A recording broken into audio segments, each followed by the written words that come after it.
Hello, this is Joyma's channel. Today is April 8th. RBC Global Asset Management have an article about budget 2022 Canadian government.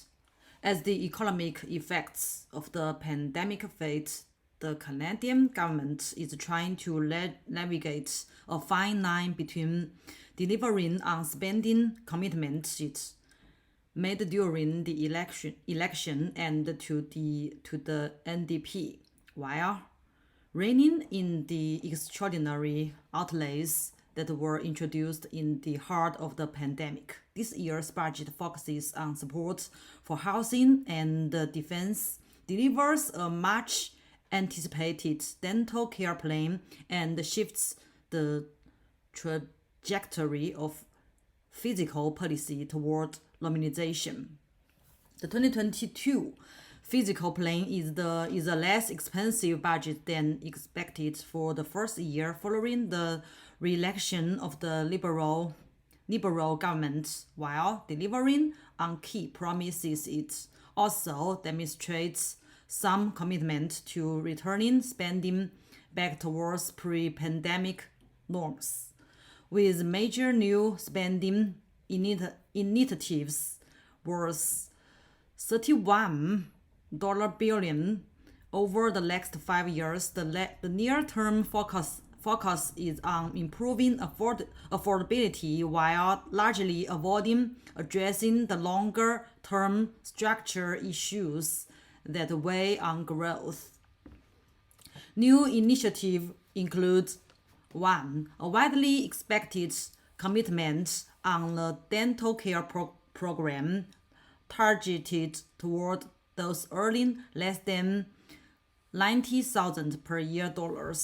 For implementation is expected to occur over a multi-year time frame, beginning with those under the age of 12, with $5.3 billion in dedicated support for the program as it ramps up over a 5 years period. Second, $8 billion in spending to bolster Canada's national defense. This includes a policy review aiming to enhance the size and capability of the Canadian Armed Forces in light of the changing international landscape. It also includes a commitment to cybersecurity, as well as increasing its commitment to NATO and LORAD. The budget also includes over $1 billion in additional support for Ukraine. The third, a focus on affordability in housing, allowing programs designed to speed up the creation of new housing, as well as providing tax support for those renovating multi-generation homes. As part of this, new measures were introduced to ban the foreign purchase of residential property for the 2 years period. A new first home saving account was also tabled, wherein first-time home buyers will be able to save $40,000 towards the purchase of the new home on a tax-free basis through an account structure like a hybrid RRSP and TFSA. The fourth, measures to support spending on clean energy, including working towards establishing an investment tax credit of up to 30% for support toward business-focused net zero technology, battery storage solutions, and clean hydrogen. New commitments that encourage the use of zero-emission vehicles and the introduction of charging stations were also announced, as well as plans for a Canada Growth Fund that will aim to attract investment in new technology and restructuring supply chains for natural resources. The fifth, the budget aims to provide additional support for small business, phasing out access to a small business tax credit more gradually with an end point of $50 million in taxable capital rather than the previous $15 million. The sixth, a focus on critical mineral mining projects with support in the form of infrastructure investments, supply chains, and introduce a new 30% tax credit for specific mineral exploration expenses. The proposal also includes funds designed to attract new investment in the EV, battery, and the critical minerals space. Revenue generation. The budget introduced several key pieces of new revenue. Most notable is further detail on the planned increase in corporate tax rate for banks and life insurance companies for 50% to 60.5%. As part of this, a one-time Canada recovery dividend of 50% will also be divided on banks and insurance companies on taxable earning greater than $1 billion for the 2021 tax year. Other proposed tax measures include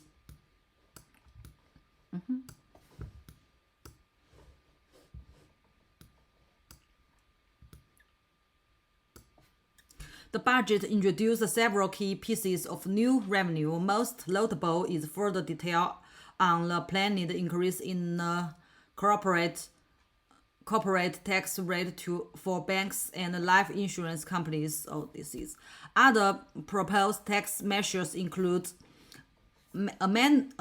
amendments to the Income Tax Act to prevent the use of foreign share companies and offshore investments in avoiding paying tax and investment income. This includes amending the Income Tax Act to prevent deductions incurred as a result of taking both sides of a position in a stock and animating the tax avoidance benefits of using interest coupon striping for cross-border interest payments. Examine a new minimum tax regime on the wealthiest Canadians, the details of which will be released in the 2022 fall economic and physical updates.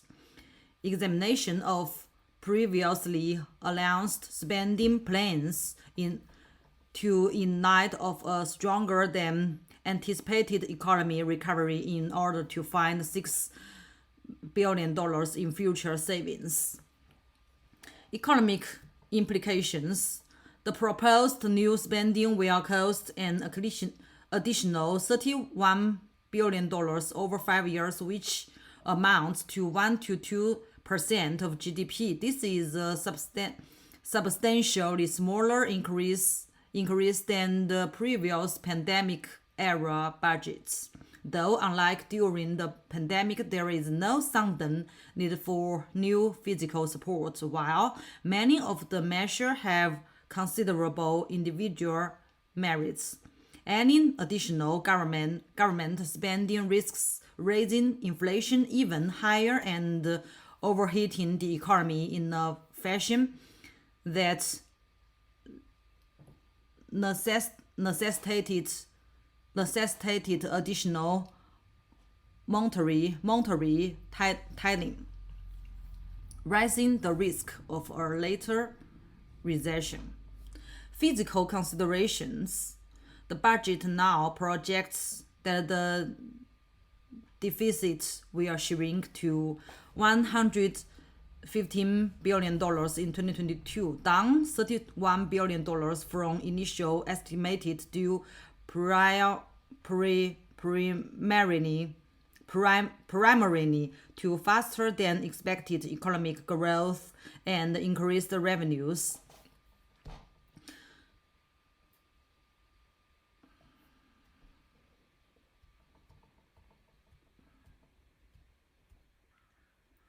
The projects that the deficit will shrink to $53 billion in 2023 and the $40 billion in 2024, stopping short of the balanced budget within $8.4 billion deficit projected all the way out in 2027.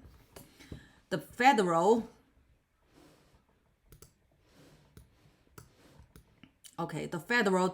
debt is projected to shrink, moving from 46.5% of GDP today to 41.5% of GDP in 2026 to 2027. This is a faster decline than previous forecasts, thanks a large part of higher nominal revenue resulting from high inflation and elevated commodity prices, and despite the prospect of higher borrowing costs. It's fair to ask whether these long-term forecasts are entirely realistic given that they presume no recession ever arrives, whereas in reality these come along every 5 or 10 years and are extremely costly, as demonstrated by a pandemic and the global financial crisis before it. Despite the liberal government's minority status, this budget should easily pass, given the party's confident agreement with the NDP. Thank you for watching.